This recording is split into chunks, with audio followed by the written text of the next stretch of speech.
If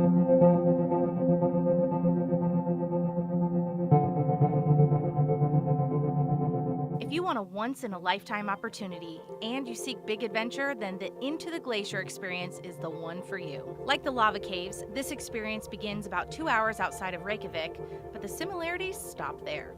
The first thing that makes you realize this is a unique experience, our transport vehicle. Old German missile transport trucks have been repurposed to transport visitors to the top of the glacier. An actual phone app controls the ever-changing tire pressure so they can navigate over the gravel and snow-covered ice caps all the way to the top. As I told you, everything nice in this red trip. After a bumpy ride, we arrived at base camp, about midway up the glacier.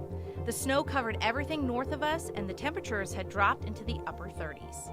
We were awarded with some gorgeous panoramic views, but we were told the best was yet to come. Arriving at the top of the glacier, almost a mile up, provided us these stunning views all around with the sun shining down on the snow. The excitement continued to build when we turned the corner and saw a tunnel dug into the top of the glacier with a door to walk inside. As we entered the first and biggest man-made glacier cave, we had no idea what to expect inside. We're literally digging deep into Iceland. It was cold and dark inside with the temperature a consistent 32 degrees no matter the conditions outside, which can lead to some interesting phenomena inside. This is called blue ice. It's water that has gotten trapped down below here and froze. Besides the picturesque blue ice, we also saw crevices that will always be changing, some growing and some shrinking in size. This over time will compromise some of the current tunnels, which will result in some changes ahead for the glacier. But that wasn't the only thing to see, as the glacier gives clues to the history of the island. This is from the year 2010, where we had a volcanic eruption. Probably Iceland's most famous volcanic eruption. Not only does it have scientific value, but it has become a popular spot for gatherings. The cave is dug into a giant circle of tunnels with rooms off of the main tunnel, some of which host conferences, parties, and even musical performances. The acoustics inside the deepest part of the cave are a huge draw to artists who like to record music with natural echoes. This is where our group was treated to quite the surprise from our tour guide, Thor.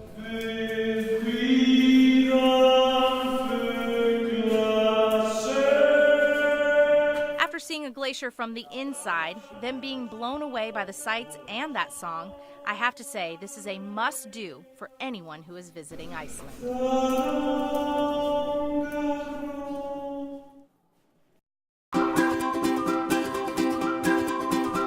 Well, my name is Carol, and my birthday is the 27th of December, so I am a Christmas Carol. This is Schulville. I started this back in 94, 95, and I have increased since then. 387. We have Cokeville. There's all Coke houses. This side over here is all Department 56. We have Elvis's house, we have the Ryman Theater, we have McDonald's. This is all Dickens Village. And then this is our circus or carnival area.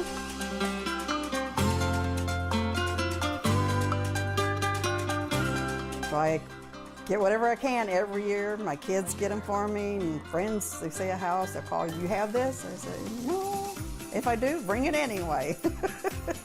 It makes me happy, and it makes friends, neighbors, my family come and look at it, and they don't all see it until it's put up sometimes. So when they come in, they're just in awe too.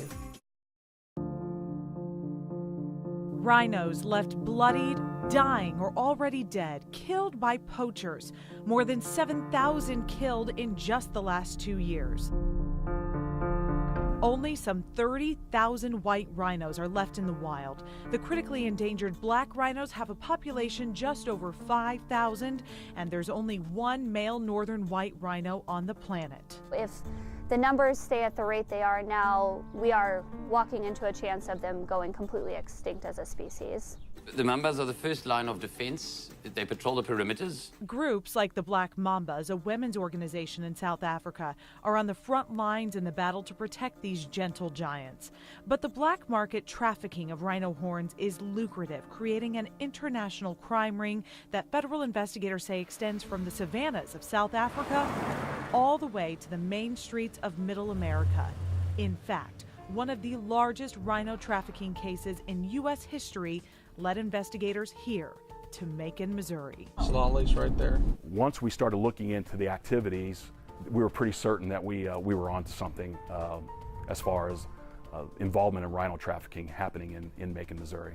The investigation zeroed in on Macon's well-known Lolly Brothers livestock market. That was a place where if you had a rhino horn that you wanted to sell and you Googled, where to sell a rhino horn, likely one of the first places to pop up is going to be that auction house. You know, individuals who are involved in rhino horn trafficking or come to the United States and they get off of a plane and the only place they go to is Macon, Missouri. It kind of zeroes in our attention. Agents involved in U.S. Fish and Wildlife's Operation Crash discovered Macon's connection to rhino horn trafficking in 2010. During their investigation, federal agents unraveled a web of emails, phone calls, and wire transfers between the defendants and rhino horn buyers across the country. In 2016, federal authorities indicted James Lolly, former Macon Police Chief Darren Scott Zebarth, and the Lolly Brothers livestock market for wildlife trafficking and other charges. The 27-page indictment lists 89 overt acts primarily by James Lolly and Zebarth. Records show the defendants met in Kansas City with rhino horn customers from California at least 17 times over 2 years. The documents also list 26 shipments of rhino horns from James Lolly, the oldest Lolly brother, to the California smugglers. According to the indictment, the Mako rhino horn trafficking operation garnered more than $900,000 in 2 years. This was organized. We're talking a lot of money. But why do the horns from these so-called living fossils garner thousands of dollars a pound or more? Rhino horn is used for the Asian medicinal trade. Followers of traditional Chinese medicine believe rhino horns can cure everything from impotence to cancer. But experts say there is no scientific proof for those claims. Studies that are good studies have shown that it's not doing anything. It's like your own fingernails. One of them's round and one of them's more square or blocky. During an exclusive interview at the U.S. Fish and Wildlife Repository in Denver, resident agent in charge Tim Santel told Fox 4 there's another force now driving the illegal rhino horn trade. We believe that the rhinos are being poached and the horns are being smuggled and sold in China and Vietnam and Hong Kong for the carving trade. Libation cups carved from rhino horns are the newest sign of status and wealth in Asian cultures. People there are willing to pay tens of thousands of dollars for them. Instead of buying the big fancy car, they're buying libation cups.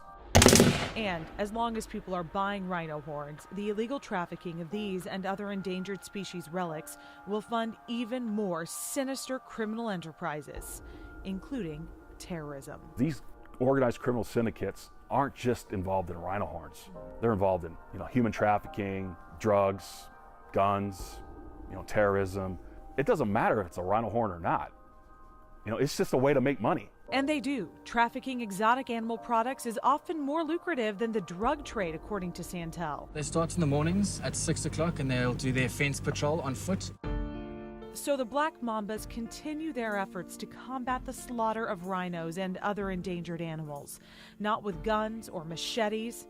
Their weapon is education, teaching a younger generation they can make more money protecting the rhinos than poaching them. The whole experience in general, I would have to say, was life-changing. Alicia Waddell works with the rhinos at the Kansas City Zoo. She traveled to South Africa's Kruger Park to learn more about the Black Mamba's efforts to protect these gentle giants. This Missouri Mamba agrees education is the best way to save the species, and it's why she's not angry at the poachers in South Africa or the alleged rhino horn traffickers in Macon. It doesn't make me mad. Why is that? I think when you start accepting getting mad, you go against what's important, and that's focusing on the conservation. If we spend all of our time focused on being mad about Macon, we wouldn't have enough time to focus on what we really need to be doing to try to change the bigger picture.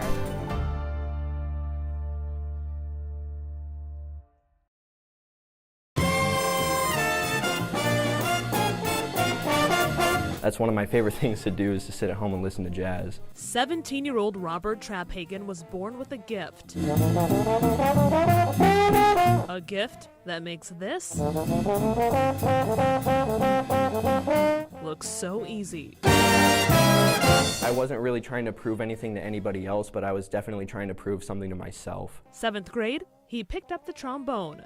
His freshman year, he made All-State Honorable Mention Band. Sophomore year, 3rd chair All-State Concert Band. But it wasn't enough. For some reason, that just lit a fire inside me. He wanted to make All-State Jazz Band. So back to the drawing board he went. I just need to set the bar higher.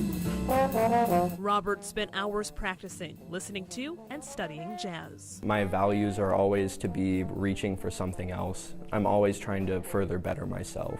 He spent months grinding, performing anywhere he could, from hotels to local Kansas City jazz hotspots like the Blue Room and the Gym Theater. After a year of pounding the pavement, I was first in jazz.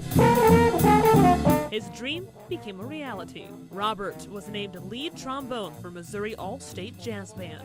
There's only one seat for lead trombone in the state of Missouri, and it belongs to Rob. It was unlike anything else I've ever been to. It was incredible. Wow, that's all you can really say. Band director Charles Boyd calls Rob amazing.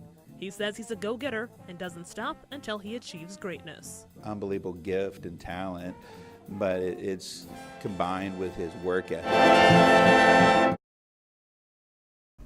It's a puppy. Thank you. It's tea time at the Dinkle house. That's so good. Mama? Roman, the youngest member of the family, is serving up something hot.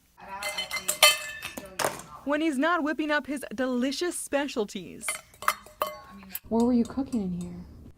This monkey. Roman is on the go. Walking is a huge milestone for all toddlers, but Roman had to overcome huge obstacles to take these steps. Before he was even born, he was diagnosed with spina bifida. Roman underwent surgery in utero to reduce the effects of his condition and give him a better chance at walking. You don't know what to expect. So we just basically take it day by day, and he just shows us what he can do, and we're thankful for every little thing he does do. Roman and his parents Adam and Whitney took his future in stride. Roman started using a walker a year ago, and a month ago started using crutches. He was all over the place. It took him a while to learn how to balance, but the results are miraculous. Look, Maggie. A Rocky. A video of Roman proudly walking alongside the family dog Maggie went viral, with millions of views online and attention from news outlets across the country. His parents shared the heartwarming moment on a Facebook page that highlights his journey. With this diagnosis, you know, there are a lot of things that you can be negative about if you want to be, but we just chose to share all the positive things that we see every day. My dad's so silly. Now that he has his new crutches, Roman can do things like play outside with his brother and sister. His parents want him and other families going through the same thing to realize that's just the start of what they can achieve. Never give up. We're going to have bad days. You know, everybody has bad days, and that's what we want him to know, is that we overcome those. You take it in stride and you go through it. It's the biggest thing that I want him to know. There's one more thing the giggly 2-year-old's parents want him to know. Yeah. And that we're proud of him. Yeah. You know, everything he does, we're proud of him.